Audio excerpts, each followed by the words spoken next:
Kathy Vick, deeply awake. I'm trying to make this situation as stable as possible visually, because I don't like the micro movements that this particular situation creates. And so if you're sensitive like me to things like that, then I very much apologize, because I don't like it either. However, it's the setup right now, and until I figure out a better setup, this is how it is. So if you're a sensitive one, you can just close your eyes or do other things, play a game, and let it roll, okay? So here's the story. Morning Glory. There are 3 different topics that I want to roll into one talk, and I'd like to have it be less than an hour, and I want it to be new, and to move the ball further along the field, and to sum things up. So I want to touch on current events, and then I want to touch on the events that have unfolded since April 16th of 2018, and then I want to discuss the events that occurred for me, just focusing on the 2016 time, and then we'll be done. Sound good? So, first off, current events. There's a lot of talk within the New Age community that Trump is some sort of heralder of great things, okay? And that he's actually wearing a white hat. He's wearing a white hat. He's actually our man. Yeah, well, go for that. If you want to believe that, you go right ahead. It tells me a lot about you.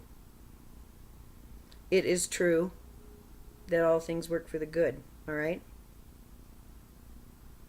Pontius Pilate did his part. King Herod did his. The rabble did theirs. But really stinking, horrible decisions were made.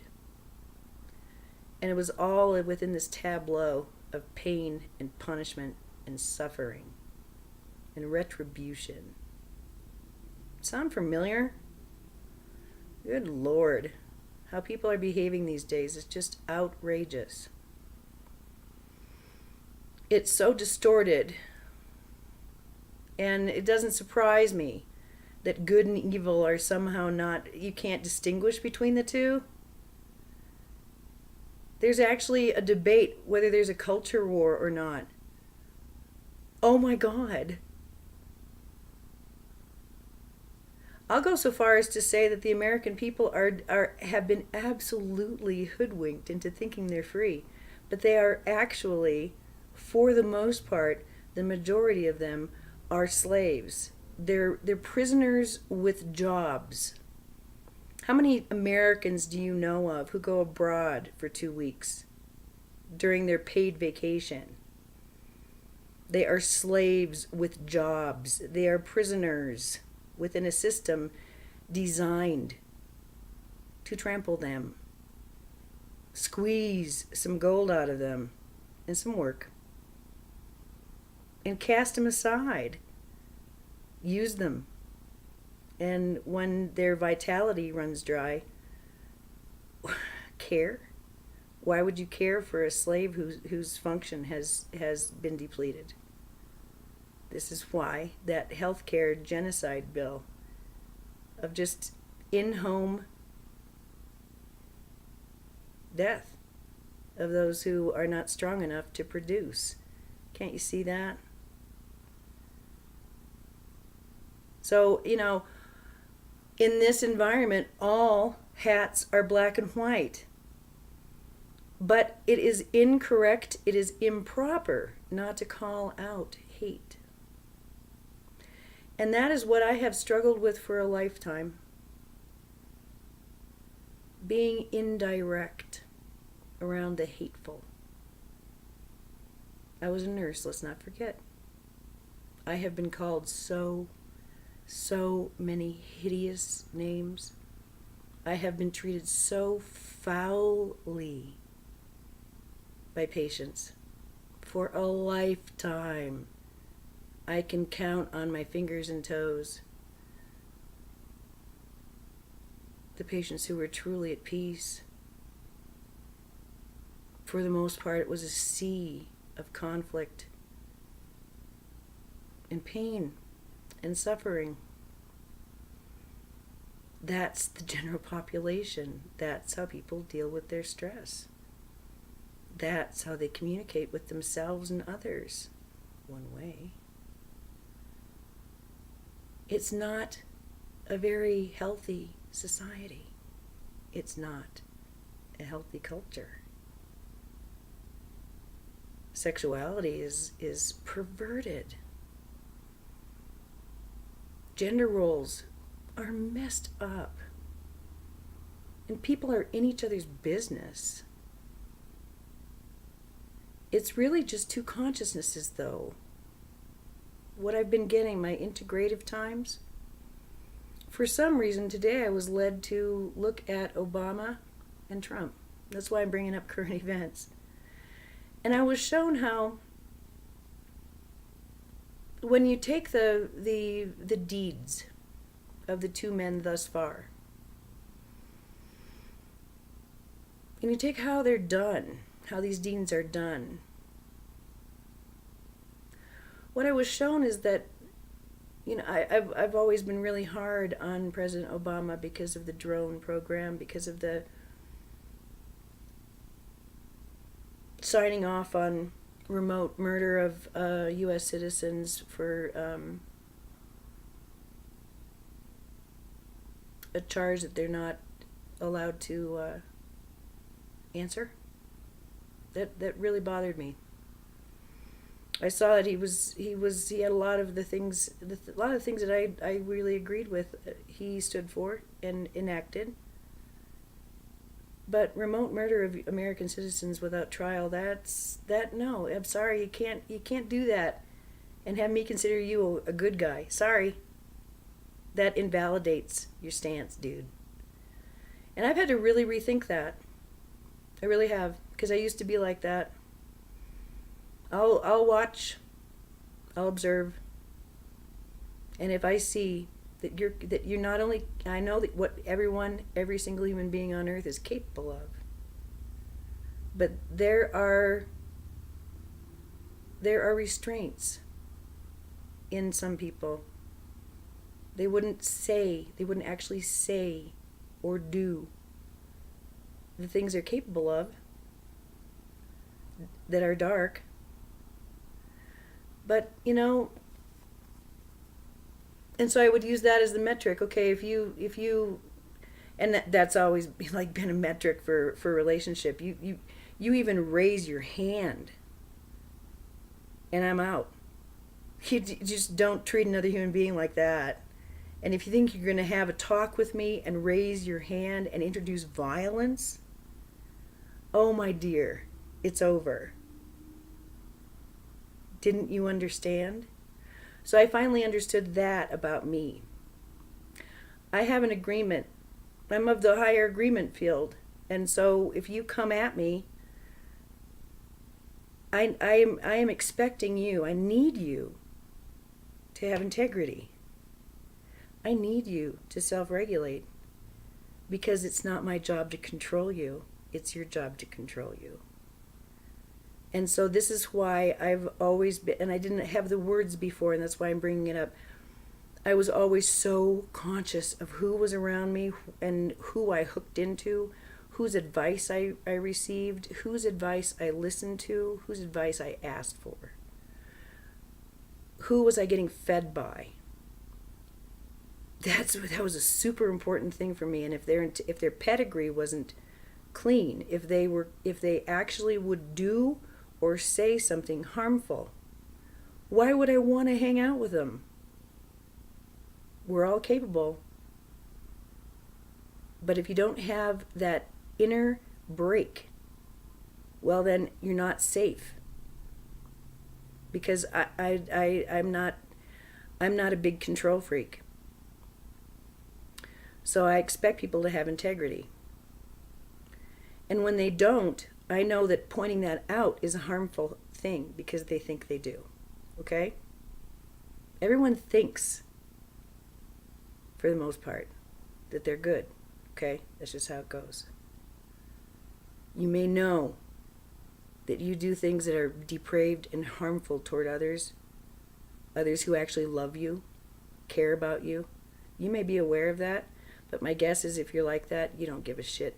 So it becomes something that's just not on your radar. You just do what you need to do for you, okay? Some people are like that. And me not having the control to say, hey, I'm not a direct person, I had that terrorized out of me, okay?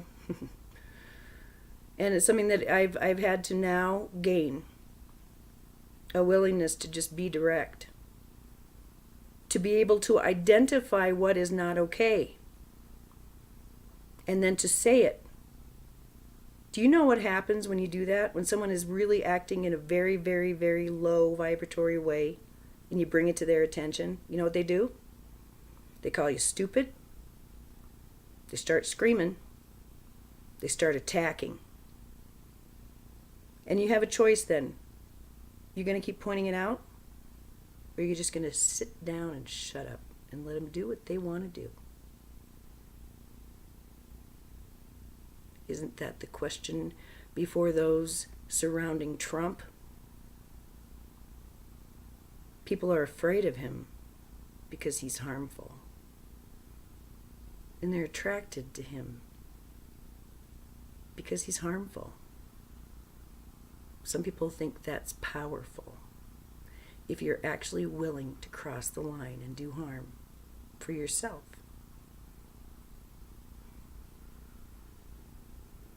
And justify it. And hurt those who bring it up that you're doing something wrong. That's what's going on. But it's going on in people's living rooms and bedrooms and boardrooms and offices. Not just the White House. And I've been talking about that since the beginning. As within, so without. So the question is, hey, who's good around here? Who can I trust? Yourself. Your judgment. What does it take to move you to speak and act in a way that pushes against someone who will hurt you or humiliate you or demean you if you bring to their attention just how depraved they are or are acting, or how inappropriate, how hostile,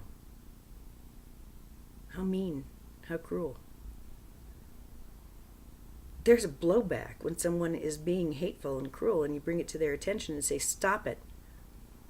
Because part of them knows they shouldn't be doing it in the first place. And there's this like fire that is sort of like shame and sort of like passion and sort of sexual, and there's an energy there. It's an energy that killers tap into, especially psychosexual killers. It's the same energy, okay? It's the same energy. So what is this energy? It's a warring mentality. When someone who is warring pokes and pokes and pokes and provokes and provokes and provokes and provokes and provokes and provokes and provokes and provokes, provokes and provokes and provokes, and then they provoke some more. Are they doing it because that's just how they are? And you, in your great sensitivity, are being provoked over nothing?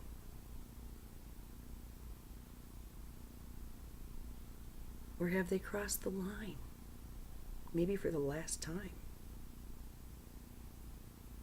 That also is in front of the American people. And it's in front of many people's faces. So, this thought about Obama.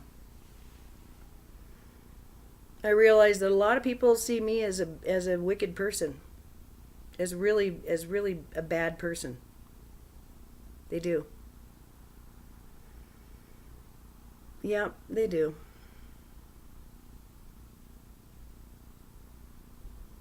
And I know myself not to be.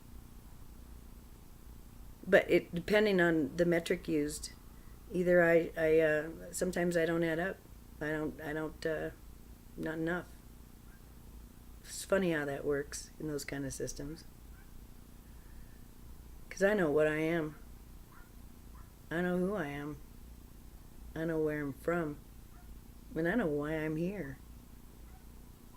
And yet I have people around me telling me I'm doing it wrong, I'm doing it wrong, I'm doing it wrong, I'm doing it wrong. Provoke, provoke, provoke, provoke, provoke. When is enough? Enough.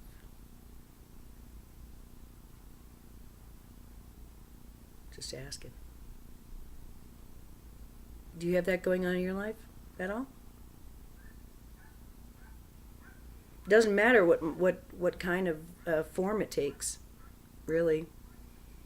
I mean, it could just as easily be a boss or a sibling. It doesn't matter. Here's the question. Are you willing to stand up? And with harm to none? Are you able to say, no more?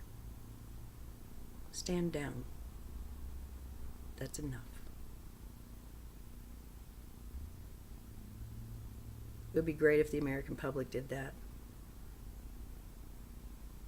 No more. Stand down. That is enough. Look what they're doing at the border. That is about as alien tech as you can get. I just keep seeing cages and I just keep seeing cubes. Those children are being used. That's the intention anyway. And it's just it's so out there, black and evil and bad, wrong.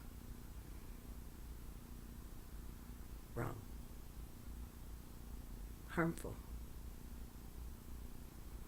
The problem within a system like this, so dark, is that good people can look dark. They may be put in situations where they have to act in ways that are against their inner nature, but in order to survive another day, to fight again, they submit to things that are not in their hearts.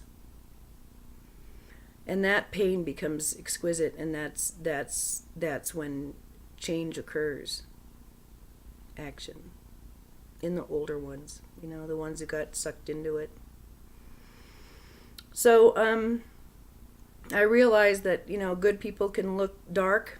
Dark people are light. There's nobody here who's totally off the charts evil. They're just making really shitty decisions and hurting people as a result of their shitty decisions. They're ignorant. They're decapitated. They're not functional. They're so not functional. And somehow it's just become sort of a cultural norm that the people who have great dysfunction are in positions of great power. How did that happen? Could it be that everyone's a bit dysfunctional? Yeah. The system is a distortive one. It requires that you don't really, really, really know for sure if things are good or bad. You're not you can't really identify whether something is all good or all evil. You really can't. You can't distinguish it. You got to be able to know what's correct and true for you. You got to have a song singing in your blood that tells you what's right and wrong. These are the times to be listening to your heart and then to act accordingly. And none of this is destructive. I thought that the time of Kali was here, and that there was going to be some sort of reckoning and dressing down, but it's not like that. dressing down doesn't help anything. It only creates bad behavior. That's not what's needed anymore. It's being constructive and setting an example that matters. Because I can just sense it. It's just way too off balance. There's not the return that will occur with this really, really unbalanced energy is going to have to return in a way that is perhaps unusual, because it's just it's almost as if it's coming out of the body. I keep seeing like blackness being lifted off and stuff like globules being pulled out of bodies of light. And to think that some of this madness isn't an infection is incorrect. This is an infection. But the thing is that it's been an infection for so long, and it's become so part of what we consider human nature that it is then justified. Think of the movie The Matrix. The people within the Matrix are actually going to gang up on you and make you leave because you're not one of them. Yet they're the ones who are completely unaware of what's actually going on. It's because of this unawareness that they'll gang up on you, because you represent something that is outside of them, and that is actually quite threatening neurologically. Cognitive dissonance is horribly painful physically. It's not easy. So I've been realizing, oh, well, part of this is that I just sort of induce that in people, just naturally. And part of it is that I was horribly provocative. That was my nature. And that was a very, very helpful and wonderful tool that I used liberally. Liberally. But it's not a tool I want to use anymore. It doesn't work very well, and I find that it's out of context. And where once it helped, now it only harms. And it mainly harms me. It mainly blows up on me, not anybody else. So what comes next? If it's not pointing out the sins of others, bringing it to their attention, provoking a discussion at least, just by being who I am and being different, what comes next? I'm not a real good blender, especially with things or people or situations that I really don't find tolerable. And I'm allowed. I'm allowed. There's some things I find intolerable. Aren't there some things you find intolerable? Well, of course. Of course. There's places and things that you wouldn't be caught dead doing. And other things if all things were equal and you could get away with it, you'd do in a minute. And there's some things you do regardless, because they're important to you. Hopefully you stay within the letter of the law. It makes the most sense. But let's not forget to pay attention to whether the law, whether the rules are benevolent, compassionate, rational, sane. What's the intention? What's at its heart? And that's why I'm sorry. I'm not gonna see Trump as a good guy. He's not. He revels in misbehavior and misdeeds. He revels in breaking things apart. He revels in what he's doing. He knows exactly what he's doing. He's an agent. He is. I'm sure he feels completely justified in what he's doing. and it makes perfect sense to him. All of it is justified. And so it's just simply clashing consciousnesses, clashing intentions. And so what for me is this just been about what do I intend? And I've really had some eye-opening realizations, and I've done some really stunning work energetically. I've reconnected with my crows. I saw my mom. She introduced herself again to me.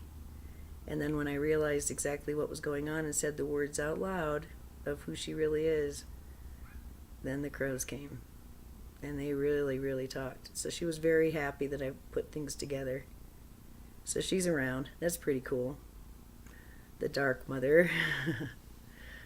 And so the next thing I want to talk about is, so I don't know what to tell you. All I know is that the integration process has been one of realizing that the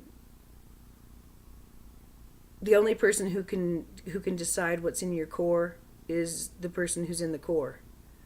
And that's what it's all about for me, is being in the core. Not about the projection layer of what people think or the direct, indirect, or any of that. It's staying in the core. And I'm not responsible for anybody's core but my own. So I need for the people in my life to behave decently, kindly, generously. And I do the same. And by generous, just I just like being around people who are open, where there's flow, and where I'm really comfortable giving, and they are really comfortable giving, and it's just one of those things, and we just really get off on it. It's really fun. And where my gifts are acknowledged, I love that too, where I'm seen as a gift. And because I always see the person in front of me as a gift, and it's really wonderful to be seen as one. That's been really, really important to hook in with. And to matter to people, to be there for them. It's been really, really good. It's been really, really, really helpful for me to hook into the people who are so supportive, and who I love to support, and who are willing to let me support them, and who I am willing to take their support. And it's just, that's what, for me, that's a happy life, and that's been going on. So that makes me feel really happy. And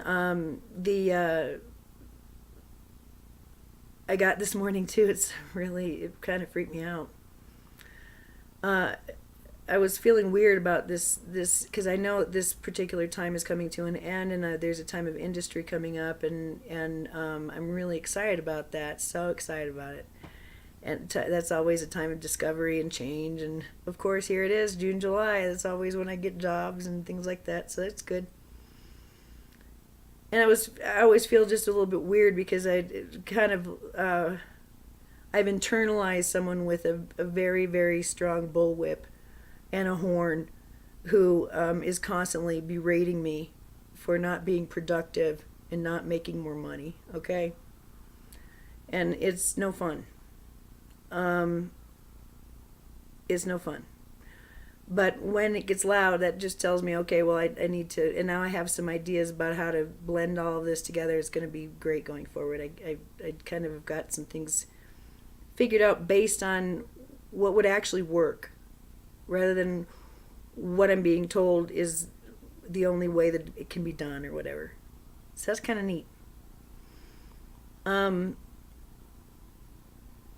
Creative problem solving, I guess you could call it, but it's just sort of being comfortable with the whole flow. And this morning I was led to contemplate my son and how he's sort of in the space of just sort of integrating, getting better, healing significantly, really doing well. But hypersensitive, really, really, this is a very, very important time where it feels like every word matters, every action matters, you know.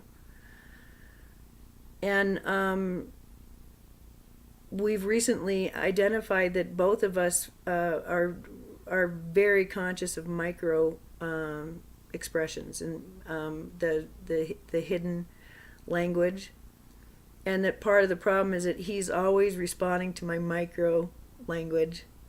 He hardly ever listens. He just responds to my body language, and so he's responding at one level, and it's like there's a mismatch.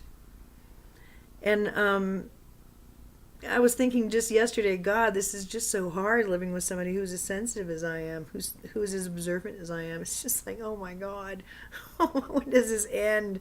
Oh my God.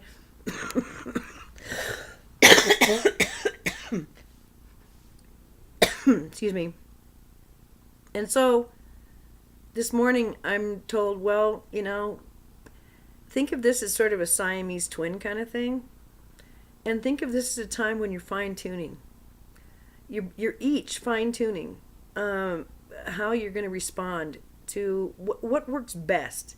What kind of response works best to this layer that some are unaware of? What would be the best thing here for everybody? Well, this is not something that you can do with just anyone. You have to do it teamed up. You got to do it paired up, because you both got to be able to you have to have the same abilities. So I thought this morning, wow, that actually is pretty neat to have this time of just fine-tuning things.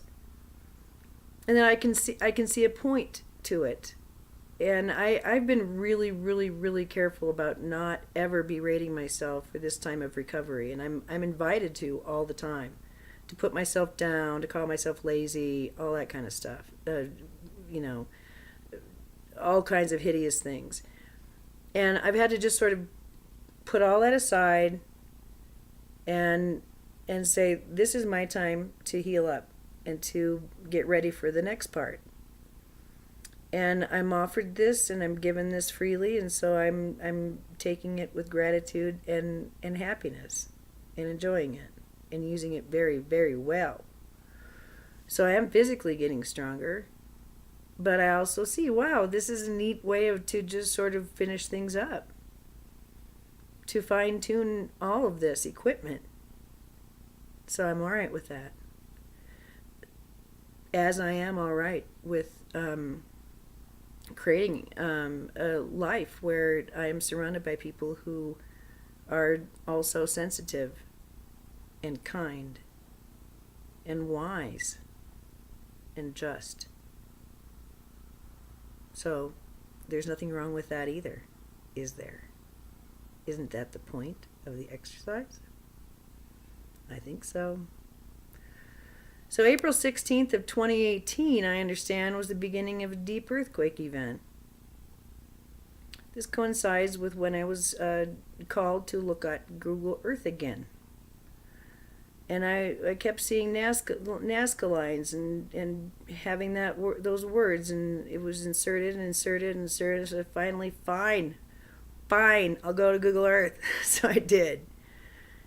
And immediately what I was led to was the ocean. And I found it very weird that there were Nazca lines in the ocean. I found it awesome and weird that no one was talking about it. And I found it activating when I then followed the lines that I saw in the ocean that I felt were geometric and Nazca lines. Followed these lines and naturally came to monuments, to places that were holy, to old sites, to old megalithic sites, completely intuitively. It was during this time that I began to look at the ancient civilization videos, and that led me to quite profound galactic information that I had actually waited an entire lifetime to get. So the questions that were implanted within my consciousness by the teachers between 1992 and 1994, and many of the questions I had as a child were answered since April of this year. And I have shared them. The result being that, part of this is going to be that I will be able to I mean, eventually, isn't that the point? Just go boop and go back, go to either to source or just go up a notch. I don't see what the big deal is. It's just like, this is one frequency, I'm going to a different frequency. It's been great. It's been real and it's been fun, but it hasn't been real fun. Bye. just scatter off. Well, I think that's really neat. But, in the meantime, there's work to be done.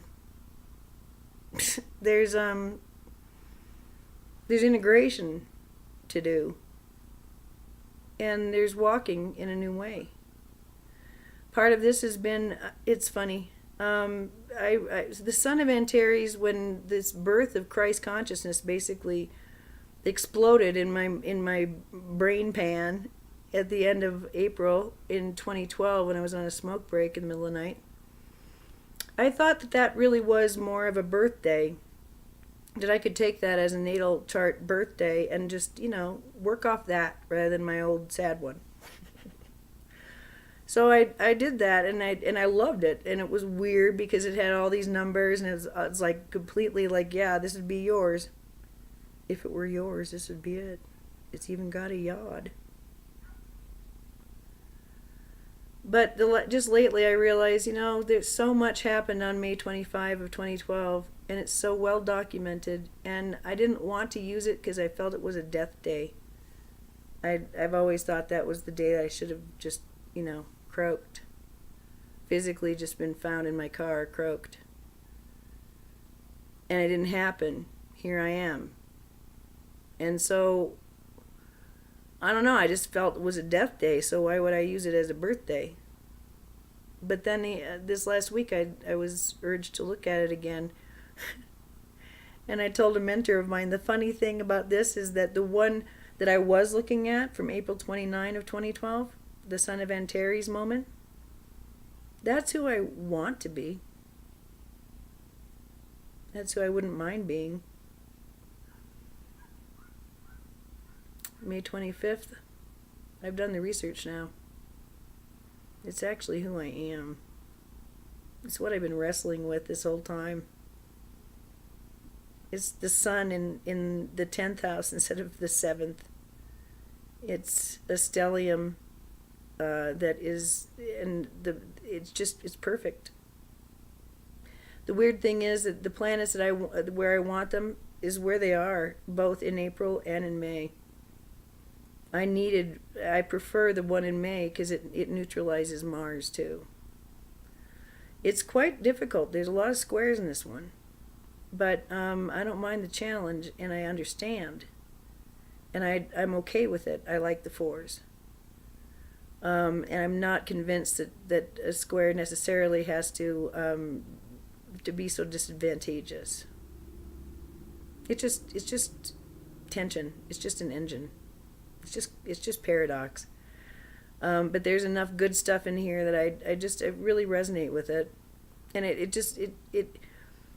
I'm having the same experience with this information using the May 25 natal chart when I'm listening to the videos. It's just like this, just like when I was listening to the videos for my original natal chart, when I began listening to videos about, the sun in this house and the sun opposite Pluto and all that stuff. It's like, oh, God, that explains everything. And now I'm listening to these on May 25, these particular situations, and it's like, yeah, that explains my behavior the last 6 years. Oh. So that's been really fun. But I also see that a natal chart is really just a set of clothes, or I like to see it as a pair of glasses. It's sort of like a persona, or it's a set of situations or abilities, or I don't know. It's the setup, and I like this setup. I like the challenges. They are, it's an expression of me. Again, both charts have Pluto retrograde in Capricorn. Both charts have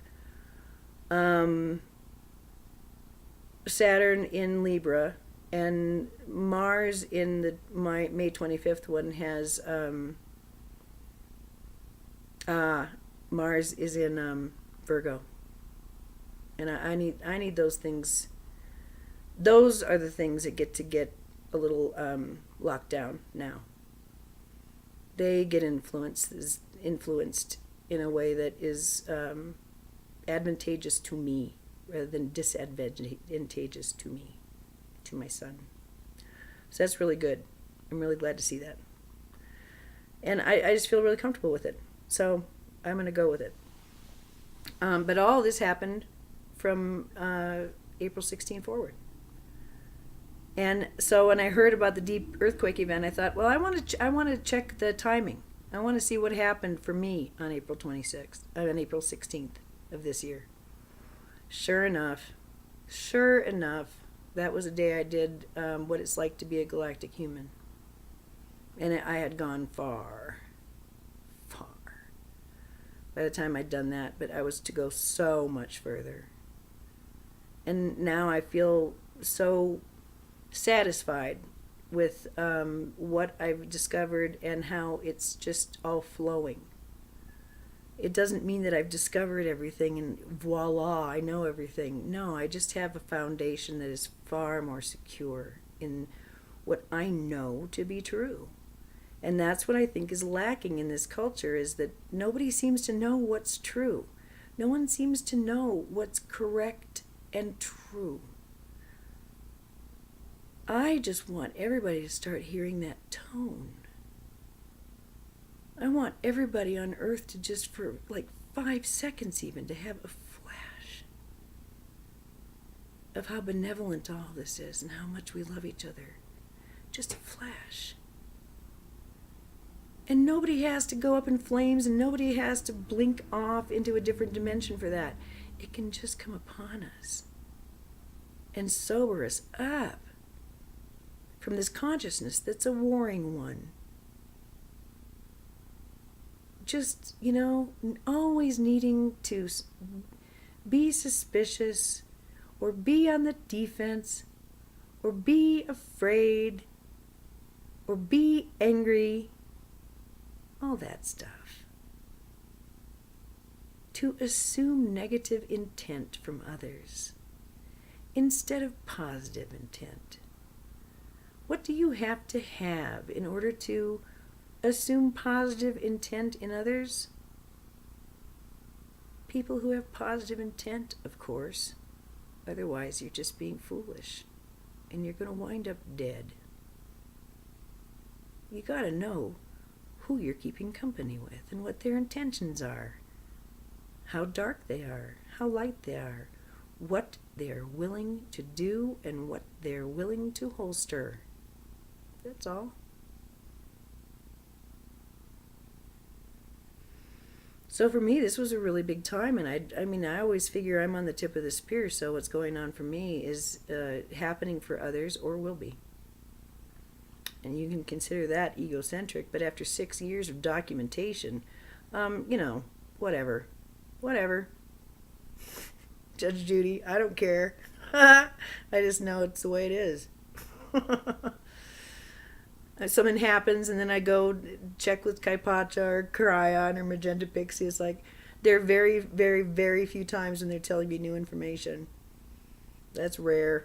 It's just like, oh, yeah, that happened. Yep, that's what's going on right now. Oh, that matches with what came through this morning. It's like that. But that's why I go to Magenta Pixie. That's why I go to Cryon. That's why I go to Kaipacha, because they have new things too. And they push me. Good, thank you, I need that. I like the Stargate experience too. I can't wait to get in that Stargate again. I can't wait to do QHHT, and I can't wait to do decoding, and I can't wait. Oh my! It's all about to happen. It's happening right now. I want to mention the magenta pixie thing, because that was really freaky deaky. They talked about the 3 reality split, and it was, oh God, that was such an amazing recording.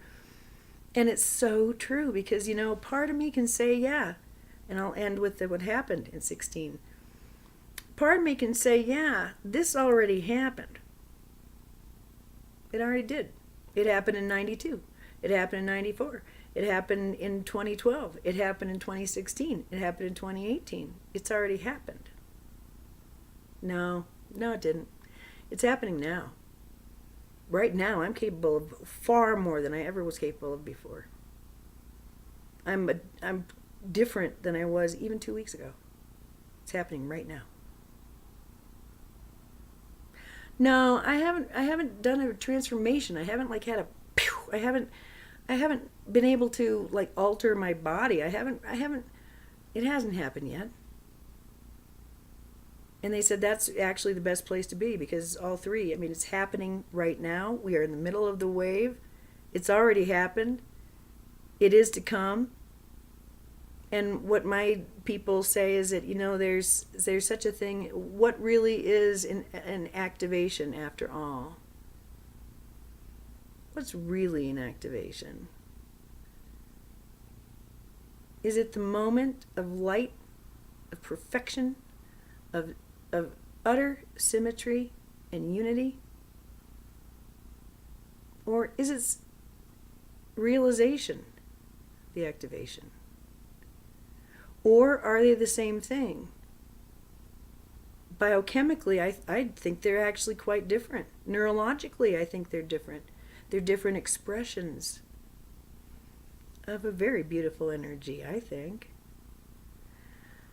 So I'll end just by mentioning a couple of things that are very important to this process. I'm going to move this when it comes to 2016, but there's so much that has not been summarized about that time, and I don't know if I ever will, really. I'm not really sure. It's so weird. That's uber weird stuff, what happened to me. But I have shared about the visitation of the selenite crystal that went through my head. That was on May 5th of 2016. And that was the final event of so many massive changes, but they have explained to me since that I have a male and a female Merkaba, and I've done this because I agreed that I was going to change magnetically the magnetic agreement within the 7 chakra wheel system for male, and then do the same thing for female, and then open all 7 to 100%. And then they trotted me off to the crystal caves and presented me to the crystal kingdom and said, will you please spread the word? And they said, sure, here we go. Bing. And then they opened me up with an 8 chakra system, with the back of the brain being the multi-dimensional port that connects the pineal, which then connects to the heart, the throat, the eye, the crown, to make this spinning complex, which then also is expressed or reflected in the base, in the lingam. This back of the brain thing is the vagal nerve thing. It's the superhighway chakra. They said it was an indigo, but it was a gold ray, and it could be called the alchemical ray. But this is multidimensional and kind of hooks up with the pineal and then makes everything start spinning in 8s. And they said that 8 is the octave of the 44, which is the percentage of DNA that's going to be available just like that. And then from there, you pretty much everything's available. Then it's like wildfire. So they did that, and they put me in the crystal caves again. And then they had already initiated the 12 at my request. In early April, they had taken me to the mountain and changed my blood with the iron and the copper in the blood. They said they ionized that in a different way, and then it was able to dislodge or liquefy the gold that had been in my brain. and that was able to go into my blood, and then that's when they were able to do the visitation after that. It was after that mountain thing. It had been snowing in Denver 2 days. It had been snowing up in Lookout Mountain 3. See, that's the variance. And I learned that later. And they had me stand on the mountain with my shoes off. It was so cold. And the generator went conk, really loud. And when I came home, I picked up a piece of plastic that was on the floor. It was actually a little thing from an ice cream, a half-gallon ice cream thing. I picked it up and it turned purple.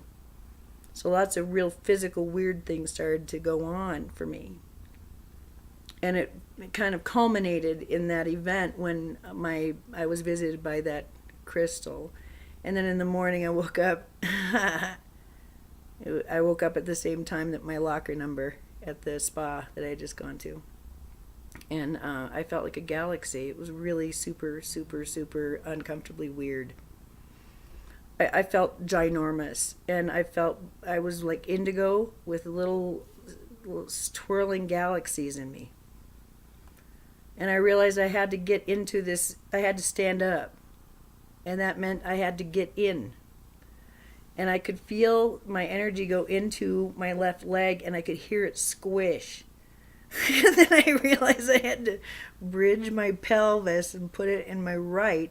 And then I had to put this thing on and stand up. And when I stood up, it was like I was Frankenstein. Walked to bed and just plopped and went to sleep again. What the fuck? Yeah, I did the whole thing in the what the fuck mode. So, and if you got a problem with that, oh well, I guess you got a problem with that. Maybe that doesn't make me holy enough. Because I say the F word, I'm not holy. Well, maybe I'm not. I just got visited by, I don't know. I knew it to be sound, that crystal. But I also knew it to be light. And I also knew it to be physical. And then I was standing outside my body and looking at it, and it was doing its thing. And it did lots of things. And then I went away. And then I came back in my body. I mean, physically I woke up, so I was in my body. But it was a very weird experience. So that all happened in 16. And it's like I would have these big spikes of weirdness in 12, 14, 16, 18. And then it seems like I have a rest year. So that's kind of good. It's nice to incorporate rest, right? So I don't know. What the hell? I don't know. All I know is that I need to be mindful of how I'm behaving every day. And that means it means being kind, but it also means being direct from here on out. Not in a bad way. But I'm not a direct person. Never have been.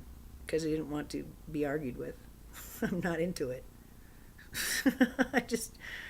I don't need the blowback, so I would just kind of, hold my tongue. And now I just don't care anymore. And that's good. And I've got a lot of friends like that.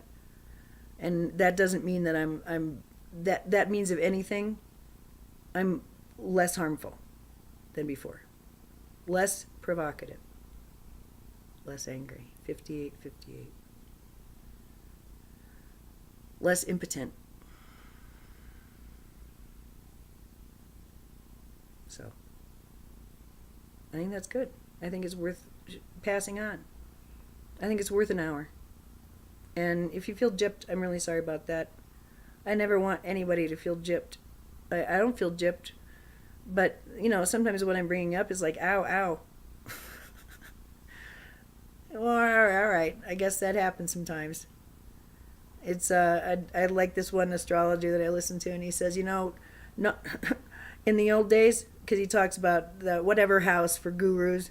Gurus, you think gurus are nice people? Are you kidding me? Gurus are squirrels.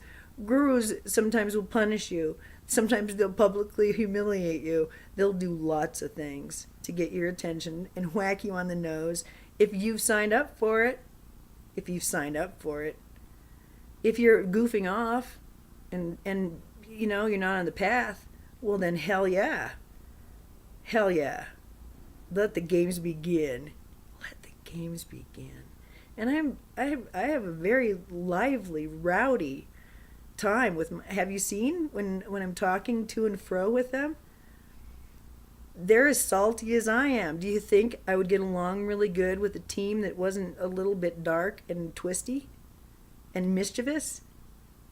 There's a reason I think that Tom Hiddleston as Loki is like the cat's meow. Meow. I understand the god of mischief. I love that mythology. God, I saw Thor Ragnarok or whatever. Whoa. Welcome home. I specifically chose this bloodline. I had some choices for this incarnation, and I specifically chose this bio makeup. I like the other one too. I would have. You think I'm not living the other one? But I like this one. I like the possibilities. Yeah. All right. All right. That's enough little alien talk from the little alien, the resident alien. I hope that you're having a smashing time. Have a great Pride weekend. We're gonna have a blast. My kid's gonna go play with his friends, and I'm gonna go play with mine and have a blast. I love Pride weekend so much, especially since Sammy came along. Oh my God, it's so wonderful to share it with someone I love so much. All right, namaste.